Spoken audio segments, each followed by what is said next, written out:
Right, so welcome to this video that's going to cover, start to cover section 6.3 out of chapter 6.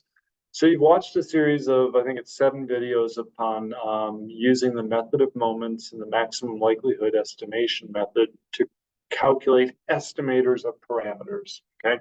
Now these two methods, MLE and MOM, are non-simulator methods. So they didn't use permutation test or bootstrapping or anything like that. They use actual computations to do it. And they're approximating population parameters. Now, a couple of wrap-ups on MLE at least.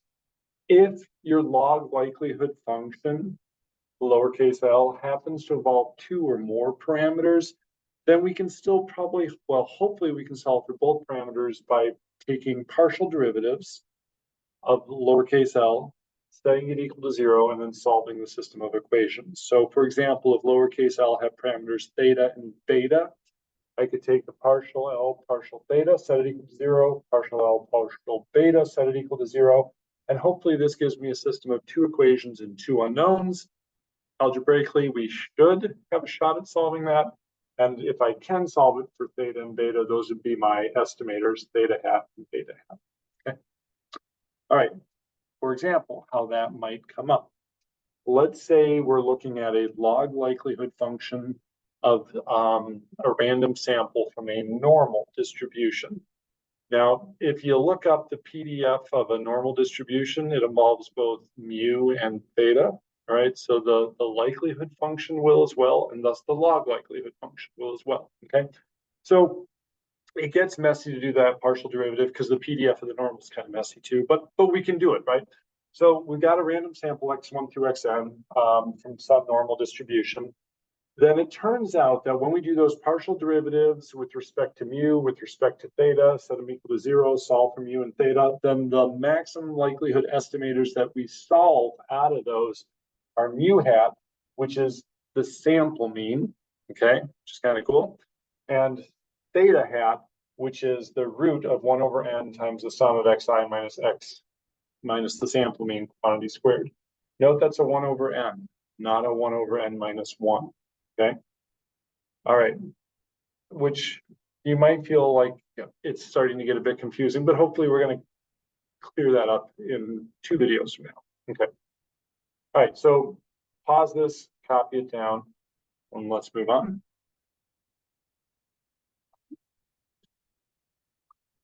All right, so pause, copy, play. All right, so we're going to be spending some time trying to figure out how to judge estimators because it's now becoming important. We now have 2 general computational methods of estimating parameters, maximum likelihood estimator and the method of moments, so MLE and MOM. And these 2 methods will oftentimes give different values for the estimator of the same parameter. So we might be in a situation where we're like, well, which is the better estimator? And what do we even mean by better or best? Okay. Well, in the remainder of this chapter, we're going to come up with various ways of comparing 2 estimators to see which one we might prefer to use. And we're going to use a couple of different tools for that. We're going to use the measure of bias, which we've talked about before, talk about some more. We're going to use this idea of efficiency and the Kramer-Rao inequality. Mean square error, or MSE, will be a really useful tool in our toolbox going forward in this course. And then a notion of consistency, okay? So we're going to be looking at these 4 ways of comparing 2 or more estimators of the same parameter. All right, let's start with bias.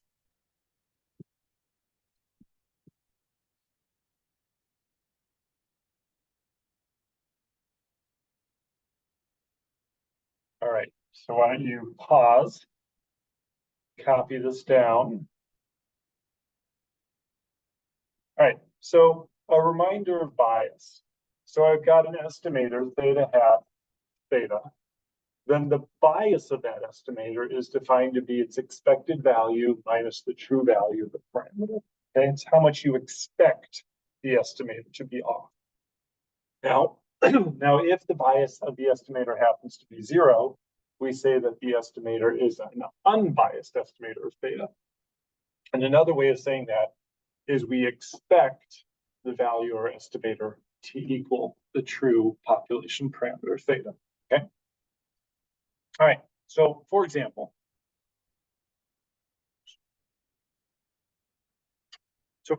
here, we've got a random sample, x1 through xn. They're independent and identically distributed random variables from a Bernoulli distribution with probability p. Now, so if you recall, then each of these xi's is either 0 if a failure occurred in that trial, or a 1 if a success occurred in that trial. And I might remind you that the expected value of a Bernoulli random variable is p, and the variance of a Bernoulli random variable is p times 1 minus p. Okay. All right. Well, my estimator of p, I'm going to denote p hat, and it's going to be the sample mean, 1 over n times the sum of the xi's, which I'll call the sample proportion. So it's the proportion of those n trials that yielded success. Okay. All right. Let's calculate its bias. So I'd like to calculate the expected value of p hat. There's p hat, 1 over n times the sum of the xi's. And now this is getting repetitive and hopefully boring for you because you know exactly what's going to come. I'm going to drag the 1 over n out. I'm going to distribute the expected value across addition. And then each expected value of xi is equal to a p. So there are n of those p's. And so I get p coming out of here. So we just calculated that the expected value of our estimator is equal to the parameter, population parameter p. Great. Thus, our estimator is an unbiased estimator of the population parameter p. All right, one more example to finish off this video.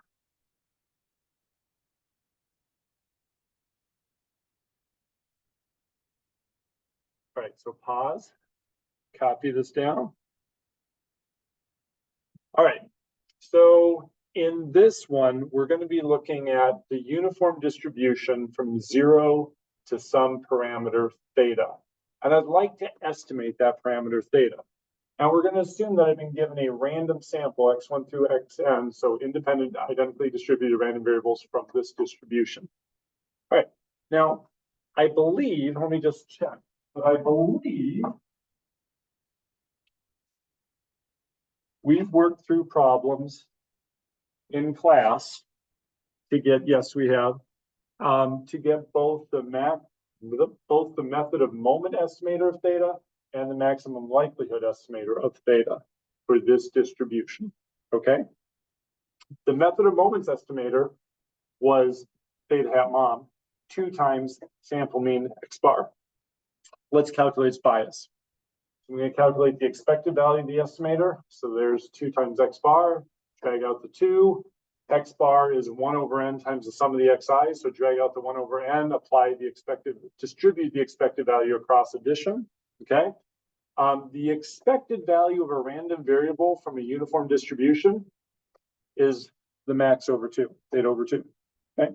So I have n copies of theta over 2 in the parentheses. N's kill, 2's kill, and I get theta. So the method of moments estimator of theta is an unbiased estimator of theta. Good. What about the maximum likelihood estimator of theta? Well, via the MLE technique, the estimator we got was to pick the maximum of the random sample. Choose that for your theta. And we know from chapter 4's result, which involved using a CDF, that the PDF of this max is given by n divided by theta to the n times x to the n minus 1. So I'm going to calculate the expected value of this estimator, max from x1 to xn, and that's a math 313 problem. I'm going to take my variable times the PDF, integrate it over the support, which in this case is 0 to theta. The PDF, n over theta to the n, x to the n minus 1. N over theta to the n, those are constants, drag them out front. X times x to the n minus 1 is x to the n. Integrating, I get x to the n plus 1 over n plus 1. Evaluated from 0 to theta. So plug in theta, plug in 0. And let's see, n of the thetas cancel, leaving 1 theta behind, and then n over n plus 1 survives. Okay, so the expected value of the MLE estimator of theta is not theta. It's a function of theta. It's n divided by n plus 1 times theta. All right, so the MLE estimator is not unbiased. It's a biased estimator of theta. So if I have to pick between the MLE and the MOM, I'm probably going to go with the MOM, right? But note something curious. The MLE estimator, the bias was by a fixed constant multiple. So I could create a new estimator for theta. I could take my max and multiply it by n plus 1 divided by n. And if I do the expected value of that thing, that n plus 1 divided by n would get dragged out to the front and would eventually kill the n over n plus 1, leaving behind theta. So that estimator is unbiased. So sometimes when you do this expected value thing, you realize your estimator is biased by a constant multiple. So you can adjust your estimator to kill off that constant multiple and make it unbiased.